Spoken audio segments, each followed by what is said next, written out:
দীনকৃষ্ণ ঠাকুর নাকি সুরের বাচ্চা, দীনকৃষ্ণ ঠাকুর নাকি শান্তির ছেলে। এইসব যারা মন্তব্য করেছেন তারা কিন্তু একদমই ঠিক করেননি।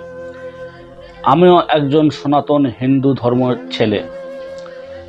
দীনকৃষ্ণ ঠাকুরকে নিয়ে তোমরা যা খুশি তাই করেছো, সবই ঠিক আছে, কিন্তু একটি কথাই খারাপ লাগলো সব থেকে, যেটা দীনকৃষ্ণ ঠাকুরকে শান্তির ছেলে, সুরের বাচ্চা, এইসব ধরনের গালাগালি দিয়েছে। এখানে কিন্তু দীনকৃষ্ণ ঠাকুর দোষী। তার মাকে এইভাবে গালাগাল দেওয়া কিন্তু উচিত হয়নি। কারণ আমি একজন হিন্দু সনাতনী ধর্মের ছেলে। একজন হিন্দু সনাতন ধর্মের ছেলে হয়ে এক মাকে কিন্তু গালি দেওয়াটা জঘন্য কাজ।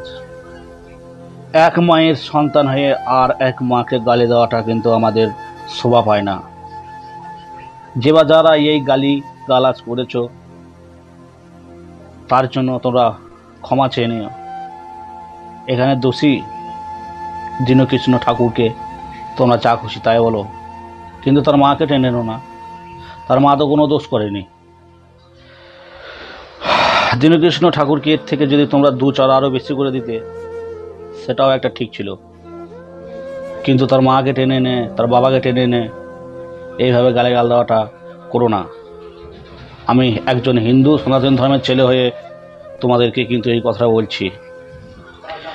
আমিও কৃষ্ণ ভক্ত একজন ছেলে, আমিও বৈষ্ণবের ছেলে, ঠিক আছে বন্ধুরা।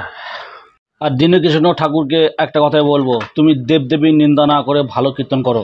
দেখবে যারা আজকে তোমাকে সাপোর্ট করছে না, আজকে তোমাকে যারা গালাগালি করছে, আজকে তোমাকে যারা মারধর করতে যাচ্ছে, তারাই একদিন ঘুরিয়ে দেখবে তোমাকে ভালোবাসছে। তো একটাই কথাই বলবো, তুমি তোমার মতো কীর্তন করো, ভালো কীর্তন করো, ঠিক আছে?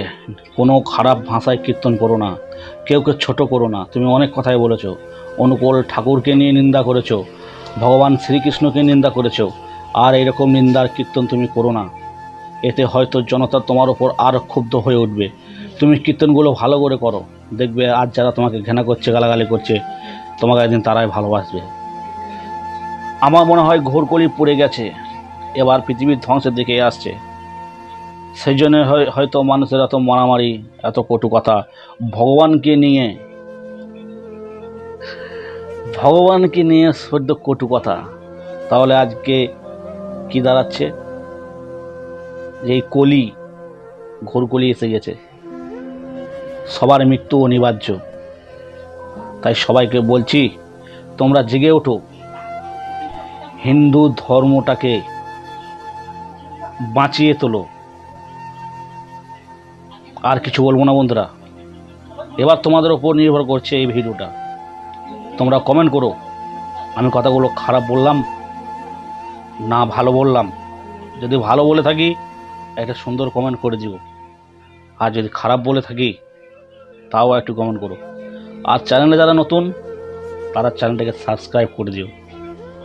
গুড বাই, ভালো থেকো, সুস্থ থেকো বন্ধুরা। আমরা জন্ম নেওয়ার আগে যখন মায়ের মাতৃগর্ভে ছিলাম, তখন ঈশ্বরকে হাত জোর করে পড়ছিলাম, হে ঈশ্বর আমাকে ভূমিষ্ঠ করো। তো সেই দিনগুলো কেন আজ আমরা ভুলে যাচ্ছি? কেন আমরা একজন মানুষ হয়ে আর একজন মানুষের কুকৃতিকর্মে জড়িত হচ্ছি? ভগবানকে বিশ্বাস রাখুন, তিনি এই পৃথিবীর সব, তিনি সৃষ্টিকর্তা।